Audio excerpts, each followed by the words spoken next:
Hello guys, welcome to the channel. You are watching deep learner. और आज हम पढ़ेंगे बाल गोविंद भगत।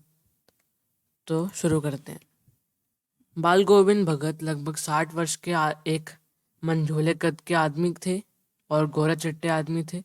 मतलब जो उनकी हाइट थी वो मीडियम टाइप की थी, मतलब नहीं तो बहुत ज़्यादा बड़ी थी और नहीं तो छोटी थी। उनकी जो एज थी वो 60 ईयर्स थी, वो 60 साल के थे, जो कि बहुत ही बूढ़े थे वो। उनके सारे बाल सफ़ेद हो चुके थे, सारे बाल पक चुके थे। मतलब जैसे जब बुढ़ी वाली जो एज होती है तब उसमें सारे बाल वाइट हो जाते हैं, पक जाते हैं, बेकार होने लग जाते हैं। तो वो होना शुरू हो गया था। वह बहुत ही कम कपड़े पहनते थे, क्योंकि वो साधु थे तो वो बहुत ही कम कपड़े पहनते थे।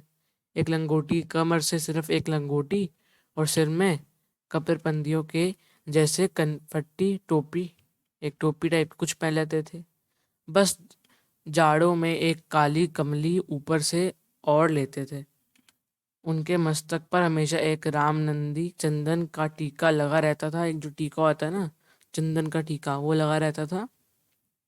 और गले में तुलसी की जड़ों की एक बेडोल की बेडोल सी माला पड़ी रहती थी, जैसे एक माला टाइप की होती है, वो भी पहनते थे वो खेती बाड़ी करते थे, वो खेती बाड़ी भी करते थे साथ साथ में। उनके पास एक साफ सुथरा मकान भी था, एक अच्छा अच्छा सा मकान, रहने लायक मकान था उनके पास, जिनमें वह अपने बेटे और बहू के साथ रहते थे। उनका जो बेटा था और उसकी शादी हो रखी थी, तो उनकी एक बहू भी थी। लेकिन वो आचार विचार व्यवहार व स्वभाव से साधु थे। मतलब वो वैसे तो खेती बाड़ी वो सब करते थे, बट देखा जाए तो वो साधु ही थे। वो संत कबीर को अपना आदर्श मानते थे। मतलब उनकी सारी बातें सुनते थे, उनके जो दोहे थे सारे सब सुनते थे। कबीर के उपदेशों को उन्होंने पूरी तरह से अपने जीवन में उतार लिया था। जो भी कबीर कहते थे वो सब मान लेते थे। वो कबीर को साहब कहते थे, मतलब उनको साहब कहते थे कबीर दास जी को। और उन्हीं के गीतों को गाया करते थे। जहाँ जहाँ जाते रहते कबीर दास जी के पद गाते रहते।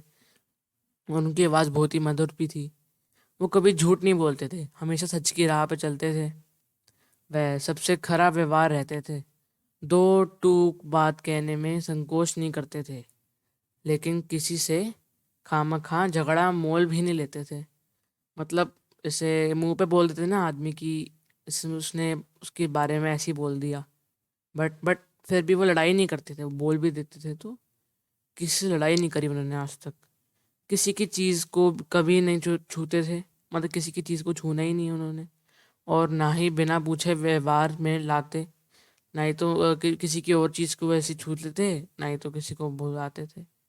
उनके खेतों में जो कुछ भी अनाज पैदा होता, पहले वो उनसे अपने सिर पर लाद कर 4 कोस दूर कबीरपंथी मठ पर ले जाकर वहाँ भेंट स्वरूप दे देते थे।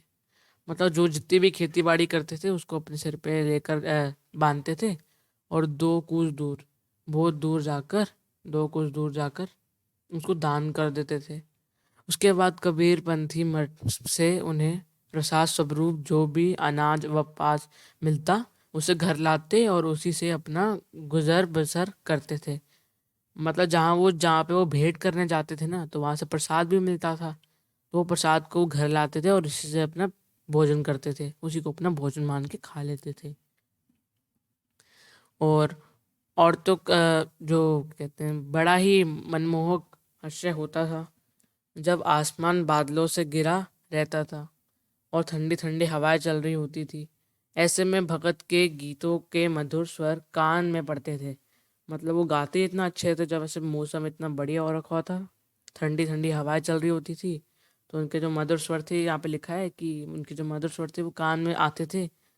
और जो कबीर के पदों को बड़े ही मनमोहक अंदाज में गाते हुए अपने खेतों में पूरी तरह से कीचड़ में सने हुए धान की रोपाई करते थे। मतलब अपने खेत में बैठकर वो कीचड़ से एकदम पूरे लदे हुए थे और कबीरदास जी के पद गाते रहते थे, जो कि बाकी लोगों को भी बहुत पसंद आते थे। उनका मधुर गान सुनकर ऐसा लगता था मानो उनके गले से निकल कर संगीत के कुछ मधुर स्वर ऊपर स्वर्ग की तरफ जा रहे हैं, तो कुछ स्वर पृथ्वी में खड़े लोगों के कान की तरफ आ रहे हैं। मतलब उनके थे ही स्वर इतने अच्छे, ये उनको लगता लोगों को लगता था कि जो उनके स्वर है मधुर स्वर हैं, वो ऊपर तक जाते थे और जो बाकी जो बचे हुए स्वर थे वो सब उनके कानों में पड़ते थे लोगों के। खेलते हुए बच्चों भी